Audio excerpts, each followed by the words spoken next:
Est-ce que vous pourriez nous donner un petit peu votre parcours, ce que vous avez fait dans la vie? Parce qu'aujourd'hui, vous êtes présidente de Médecins sans frontières.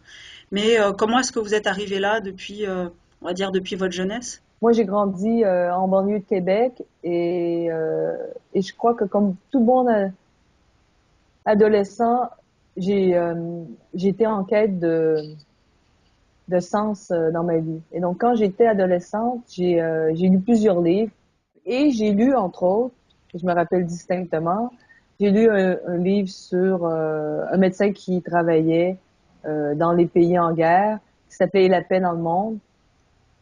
Et je me rappelle que j'avais été mais extrêmement impressionnée par ce que ce médecin faisait dans des contrées éloignées, en guerre, à soigner des gens.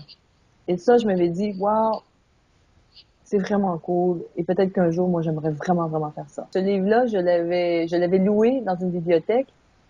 Ça m'avait toujours impressionné, donc je me suis rappelé plus ou moins c'était quoi le titre. Et en fait, on me l'a offert en cadeau quand j'ai gagné le prix de la personnalité de l'année de Radio-Canada en 2013, 2014. Et en fait, ils ont retracé l'auteur et l'auteur me dédicaçait un livre qui m'a envoyé quand j'ai reçu mon prix. Donc, c'est assez marrant. Donc, j'ai rencontré ce médecin-là euh, l'été il y a 2 ans pour le remercier. Et donc, il était mort de rire parce qu'il dit, waouh, il dit, j'ai écrit un livre puis ça a permis de créer la vocation sur la présidente internationale d'aujourd'hui. Ah, il hallucinait totalement.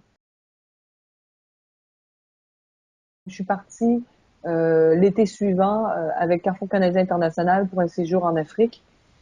Et là, ça, c'était le coup de foudre. Et je me suis dit, moi, je vais devenir médecin, je vais travailler en Afrique. Et D'accord. à partir de ce moment-là, tous mes choix professionnels de carrière ont été faits en fonction de m'assurer que j'étais pour être capable de travailler à l'étranger dans des pays en développement, c'est comme ça qu'on les appelait dans le temps, et que j'étais pour avoir des connaissances et des compétences qui étaient exportables, qui étaient pour être utiles. Et Mhm. donc, c'est comme ça que j'ai choisi la pédiatrie. J'ai décidé de faire de l'urgence pédiatrique par la suite parce que je voulais travailler dans des zones de guerre. Est-ce que vous avez une citation préférée, une citation qui vous a marqué à un moment donné de votre vie? Mais en fait, la citation préférée que j'ai, et donc en fait que c'est dans la même période que celle de l'autre livre, c'était j'avais lu la Peste de Camus et je me rappellerai toujours parce que ça m'avait frappé. C'était cette bataille de ce médecin-là, le protagoniste, Docteur Rieux. Puis en fait, ça se passe pas super bien. Hein. Il perd ses patients, il n'y a pas de traitement. Et il y a quelqu'un qui lui parle un soir, puis il lui dit, mais il dit, moi, je sais pas comment tu fais. Il dit, je comprends pas comment tu réussis à te motiver. Et puis sa réponse était aussi simple que je ne me suis jamais habituée à la mort, je n'en sais pas plus. Et je me suis dit que pour moi, cette phrase-là serait l'étoile qui guiderait un peu ma carrière. Et j- et j'ai et j'y crois parce que je me dis que beaucoup de gens dans mon milieu de travail médical, international ou national, ou à quelque part à un moment donné, il y a les gens tombent dans le cynisme ou les gens tombent dans la fatalité. Et puis je trouvais que ce docteur Rieu-là, ben, il tombait pas là-dedans. C'est quelque chose de très humain. Et moi, souvent aujourd'hui, je dis toujours, je me suis jamais habituée à la mort, mais je vous dirais qu'on en sait peut-être un peu plus aujourd'hui.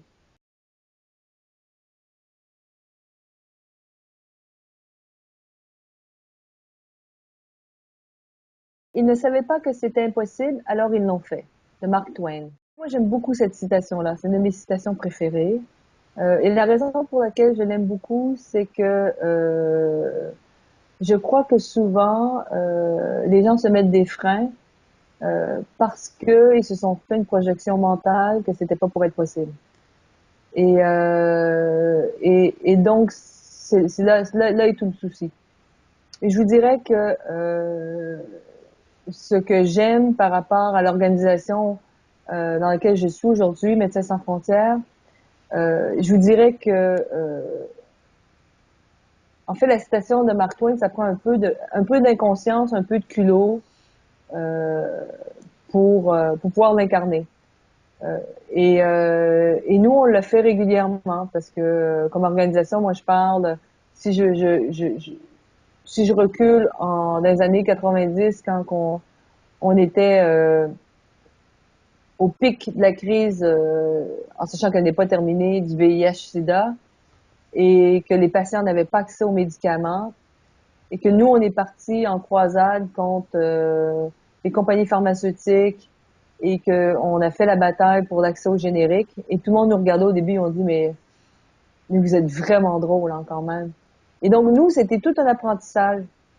C'était l'apprentissage de la propriété intellectuelle, c'était l'apprentissage du lobbyisme, c'était l'apprentissage tout légal par rapport à l'accès aux médicaments.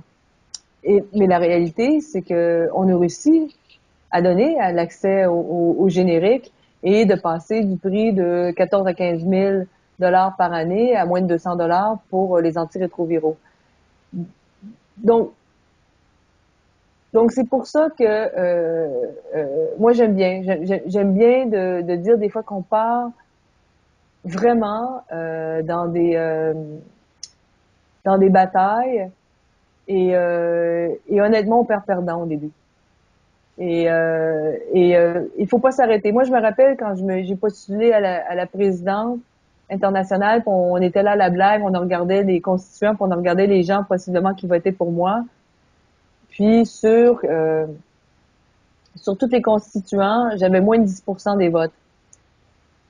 Et euh, et puis c'est ça, puis j'ai dit bon. Et, et puis j'ai continué, je me suis pas attardée à ça.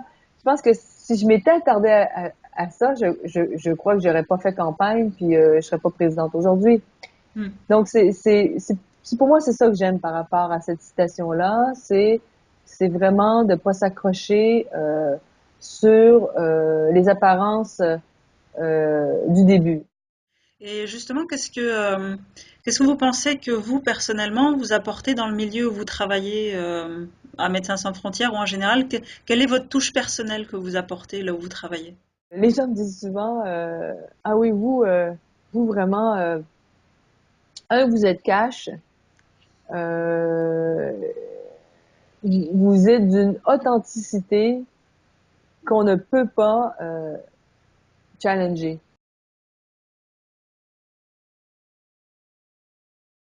Imaginez que vous avez 80 ans, quel message voudriez-vous dire à la femme que vous êtes aujourd'hui? Mais je pense que si j'avais 80 puis il fallait que quelqu'un me parle, j'aimerais que quelqu'un me juste me dise keep going. Et si c'était vous-même, vous vous diriez la même chose?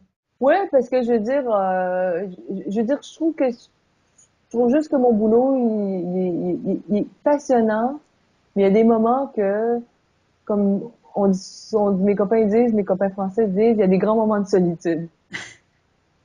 Et donc, quand à ces grands moments de solitude-là, t'aimerais avoir quelqu'un qui te donne une petite tape dans le dos puis dit keep going. Si vous aviez un seul message à dire à chaque femme qui nous écoute, ça serait lequel? Dans tout ce qu'on fait, il faut garder notre part d'humanité, puis il faut, en tout cas moi dans ce que je me suis engagée, euh, c'est que je me dis que il faut garder notre objectif euh, à l'horizon. Je pense que c'est important, aussi bête et aussi neuneux que ça puisse sonner et paraître, c'est d'avoir des rêves. Et moi, je trouve que les gens aujourd'hui, ils ont désappris à rêver. Pour moi, je parle aux jeunes, je leur demande qu'est-ce que tu veux faire, ou si tu veux faire quelque chose, qu'est-ce que tu ferais. Les gens sont trop, ouais, il y a trop de distractions à l'heure actuelle. Mais D'accord. je pense que rêver, c'est bon. Oui, faut rêver, puis après, faut passer à l'action.